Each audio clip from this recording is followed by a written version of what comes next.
Everyone, welcome back to my another video. আশা করছি তোমরা ভীষণ ভীষণ ভালো আছো তোমাদের বাচ্চাদেরকে নিয়ে। আজকে আমি কথা বলবো ভ্যাকসিন নিয়ে। ভ্যাকসিন দেওয়ার পরে কিন্তু সেই জায়গাটা ফুলে যাওয়া বা একটু লাল হয়ে যাওয়াটা কিন্তু স্বাভাবিক। তোমরা সেই জায়গাটাতে প্রয়োজন পড়লে কোনো রকম গরম জল বা ঠান্ডা জলের সেঁক না, তোমাদের যে নর্মাল যে জল হয় সেই জল কিন্তু কাপড় ভিজিয়ে সেটাতে কিন্তু সেঁক দিতে পারো। যদি তোমাদের মনে হয় তাহলেই দেবে, আদারওয়াইজ কিন্তু দেওয়ার প্রয়োজন নেই। তাছাড়াও তোমরা এই যে হেপারিন জেলি যেটা আছে এটা তোমরা কিন্তু ইউজ করতে পারো।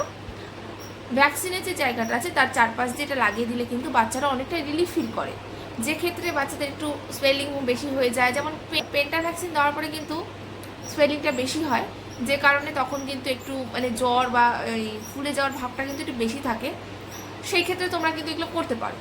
কিন্তু তোমরা যদি দেখো যে 24 ঘন্টা পরেও সেই ফোলা জায়গাটা কমেনি বা রেডনেসটাও সেম রয়ে গেছে বা চাকাটারও বেশি মাত্রায় দেখা যাচ্ছে, সেক্ষেত্রে কিন্তু তোমরা দেরি না করে অবশ্যই ডক্টরের সাথে একবার কনসাল্ট করে নেবে।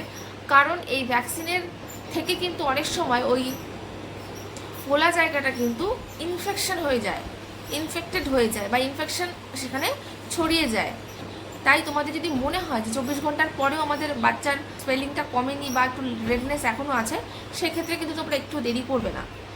একবার যদি ওখানে শক্ত ভাবটা যদি জমে যায় বা ইনফেকশনটা যদি ছড়িয়ে যায়, তখন অপারেশন ছাড়া কোনো দ্বিতীয় রাস্তা থাকে না।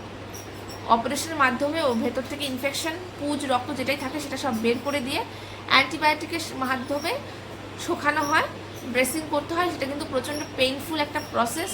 বাচ্চাকে যেন এই সিচুয়েশনে না পড়তে হয় তোমরা কিন্তু নজর রাখবে। তাই প্রতিবার ভ্যাকসিনের পরেই কিন্তু এই জিনিসটা তোমাদের খেয়াল রাখতে হবে যে জায়গাটা কত তাড়াতাড়ি ঠিক হচ্ছে, নইলে কিন্তু তোমাদের কিন্তু ডক্টরের কাছে অবশ্যই নিয়ে যেতে হবে। যাই হোক, এখনকার মধ্যে এতটুকুই থাকলে দেখা হবে অন্য কোনো ভিডিওতে অন্য কোনো সময়। ততক্ষণ তোমরা খুব ভালো থাকো, সুস্থ থাকো।